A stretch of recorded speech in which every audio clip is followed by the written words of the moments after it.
Hey guys, welcome back to the channel, and I just wanted to make like a really quick video going over the new Premier Pack cards coming out in EOP 3. We are getting these cards starting actually tomorrow with the brand new Discord premiere, the online premiere that we have tomorrow, Saturday, April 4th. And that's why I wanted to try and make this video like as quickly as I could, because now we have all the cards that will be coming out for that, for that pack.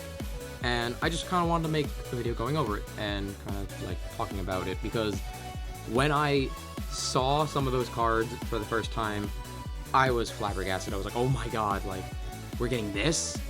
We're getting that? Like, yeah, don't be wrong, like, they've shown a good amount of it on Instagram and, Facebook, X, or Twitter, or whatever, and yeah, it was like, sure. But, why not actually make a video for the people that might not know what, what these cards are, and may not actually be following, or is new to the game, and, just want to actually talk about it.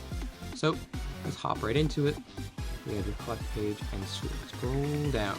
So, first and foremost, we have the new Zaptor and Luminate, and I think these spirits, in a long line of just, the way that they're doing the spirits here is like phenomenal.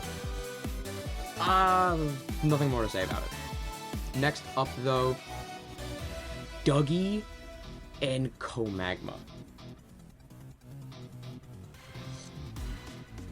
Love Dougie, love Comagma. Like, these choices for cards, I want to say, beautiful. Like, that art for Dougie is so cursed. He's just like, hello.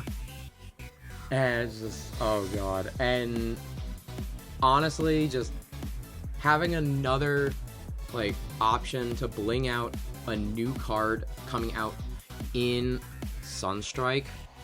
And the thing is, I'm not sure if this means that if you pull a Dougie this way, if it's legal to play in your like locals or not.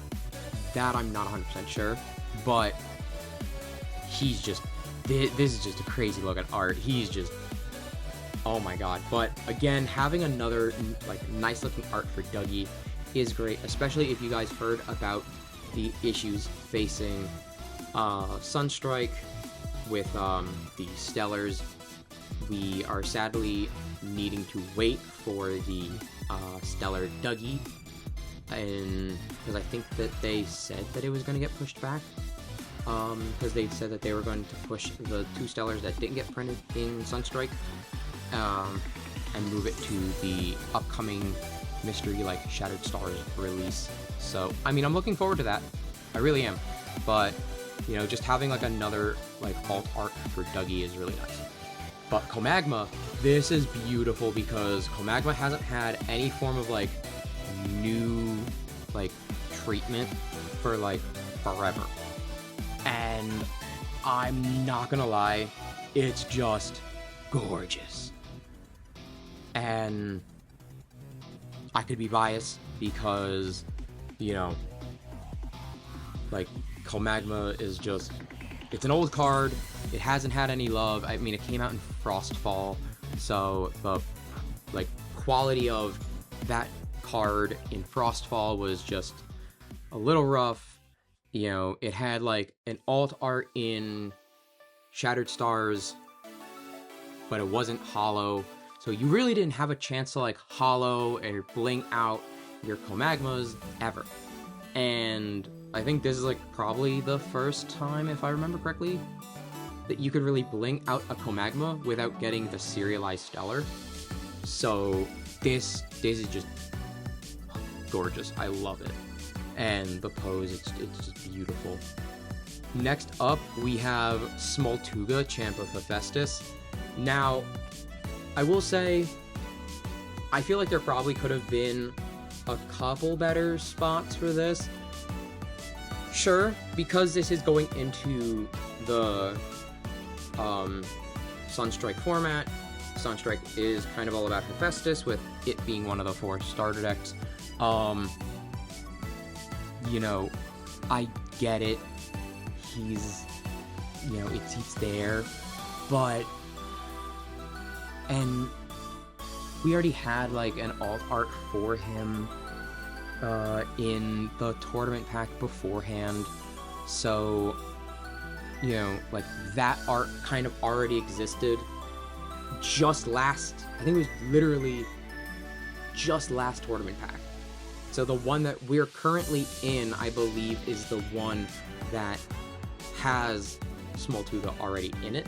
So it feels very bad to already kind of replace it with this. However, I can't lie, it is just a gorgeous looking art. He is adorable. I do feel like there could have been a couple other slots that you could have put for this. But with also the product delays, you know, if you did add anything that was from Sunstrike, it would have been really iffy. So it did get really just like hit or miss. So it's completely understandable. However, that's not to be said about this adorable goober here, Nimbug, Champ of Aeolus. Now, this goober is frickin' adorable. I love him, and I think this is probably one of the best choices you could have done for Wind. It is another card from Sunstrike that we could get early in these packs. I do believe it is just amazing. It's really cute. And when I dare say that this is probably going to be one of the few cards going into Sunstrike format that I would say look out for, I think this might get hit. Like, so stock up on this card if you're able to, like, you know, attend any and all of premiere events that you can. Try and pull as many of this guy so that, you know, you can enjoy it while you can, but he will, I for dear life hope that he does not see the light of day at 3 for very long. His effect is just really strong, so the first effect doesn't really matter. Just being able to pay a Wind, discarding him to Nexus doesn't really matter. It's the effect of saying when it's added to your hand without being drawn, you can search your deck for a Siracoon, which is insane, Stratamoth, crazy, or Bag of Winds. Search for your deck for either of those 3, add it to your hand. The new Siracoon allows you to special cast itself as long as Aeolus is out. So right there, free 2-drop with a 7 defense. The new Stratamoth is what everyone is dooming and glooming about, so this is just insane. And then Bag of Winds is the card that enables the, you know, the amount of tomfoolery that the deck can, you know, produce. So I'm on the complete train that, like, this card is the enabler, and I feel like if you want a thing to hit in the deck, you hit this. You hit this because of the amount of things that we have, like, in the game, and what we can get, and what we are getting technically in Sunstrike with the new Catabasis, that can put this back in the deck. So I think just, like, you have opportunities to, like, finagle your way into being able to reuse this Nimbug effect multiple times. I think this guy can be put to 1, but this is probably an amazing pull for this spot right here. Next up, we have Cryoling. I'm not gonna lie, this art, for me, is a 50-50. The reason this art is a 50-50 for me is just because I'm not the biggest fan of that, like,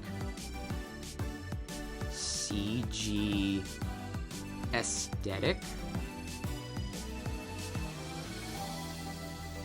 but I'm okay with it, really. Like, it's a really nice pull here, because we haven't had anything nice for Cryoling ever. It was literally reprinted the set it came out in. So it came out in Crossfall, had the Cryoscorch starter deck, and alongside Frostfall and the Cryoscorch starter deck, it also had, I think, the Frost month a little bit beforehand. So actually it was the Shattered Stars month, where we got two different forms of Cryoling and two Snowaddle. Why we needed two different arts of them, I have no idea, but we got two of each. So, and they were both not hollow. So now it was like the only way that you could bling out your Cryoling was to get a stellar form. And it felt very bad, because again, it was an X and 99, so only 99 people could be able to ever bling out their Cryolings, and it was always just very upsetting. So this is honestly a very nice just addition to being able to, like, upgrade. I'm just not the biggest fan of this art style, but I think the card is a card that needed to get an upgrade, and I'm very happy for it. Hypnosum, Champ of Artemis, though, is probably one of the most fire cards that you could have put in this slot.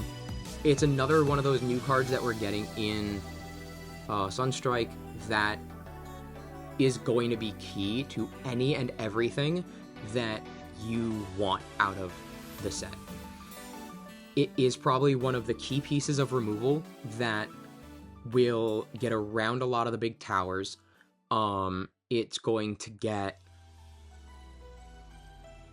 not all of the big towers, but most of the big towers, and it also allows you to get your Ectoplasm, and your Ectoplasm is the key combo with it. Like, it literally allows you to just one card be able to just bounce any of the big threats. Only issue is you need, like, Lunar in the Underworld, but who cares about that when you have a really nice, like, alt art of this card. I think this card is adorable, and I love it. And the last and final card in this, grouping is the Piece de Resistance. Another Gorgon's Gaze! Don't be wrong, I love that we're getting another Gorgon's Gaze. It's one of the key cards that everybody needs in their deck, and I joked about it a bit on one of the servers that I'm a part of, where I was just like, y'all keep loving Gorgon's Gaze, but what about some of the other counter runes? But legitimately though, Gorgon's Gaze here is probably one of the best choices that you could do, just because if you want to show off your brand new, like your brand new foiling, your brand new, like, border pattern, what is the one rune that everybody's gonna play in their deck?